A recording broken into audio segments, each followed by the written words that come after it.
Everybody knows I love Austin, Texas.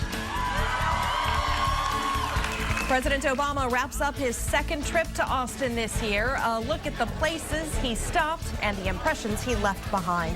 President Obama is now on his way back to Washington after spending much of the last 24 hours in Austin. Air Force One taking off from Austin Bergstrom International at 2:30 this afternoon. This departure capping an eventful day for the president, highlighted by a speech downtown.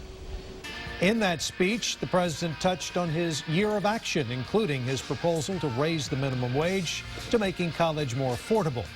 The president criticized Republicans in Congress, saying they are blocking proposals that would help the American people. They've said no to raising the minimum wage. They've said no to fair pay. They said no to unemployment insurance for hardworking folks. They said no to fixing our broken immigration system that we know would strengthen our borders and our businesses and help families. KXAN's Chris Sadeghi was at the speech today, and he joins us live from downtown with more. Robert, the economy and helping the middle class were some of the topics of the president's speech, but for the people who were inside listening, they got an experience that went far beyond politics. No matter the name, the party, or the place, many just think it's an awesome thing to be able to say, I saw a president speak. If it was any president, I would have came, but I really do love Obama. You don't get that many opportunities to see the president, so I figured my son would cherish this moment for the rest of his life. And now 11-year-old Cameron Perkins is ready to get to work. It's kind of like inspiration for me because when I want to grow up, I want to be the president too. But it's one thing just to see him speak. What about the chance to actually shake his hand? Sherry Alexander now has that on her resume.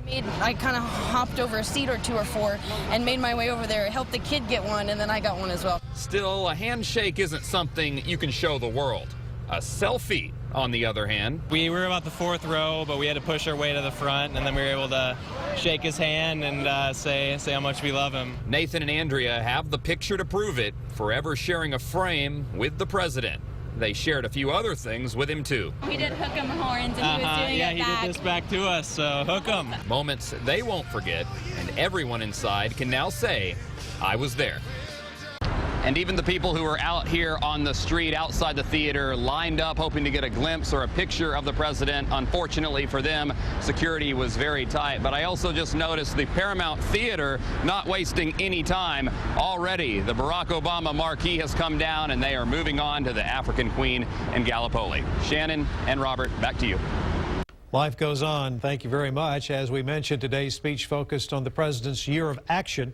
Republicans in Congress criticized the president for overreaching his powers. The truth is, even with all the actions I've taken this year, I'm issuing executive orders at the lowest rate in more than 100 years.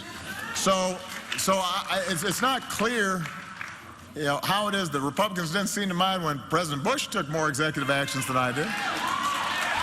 We checked that statement. According to the American Presidency Project at the University of California at Santa Barbara, President Obama has averaged 33.5 executive orders per year. That is a lower rate than every president since Grover Cleveland.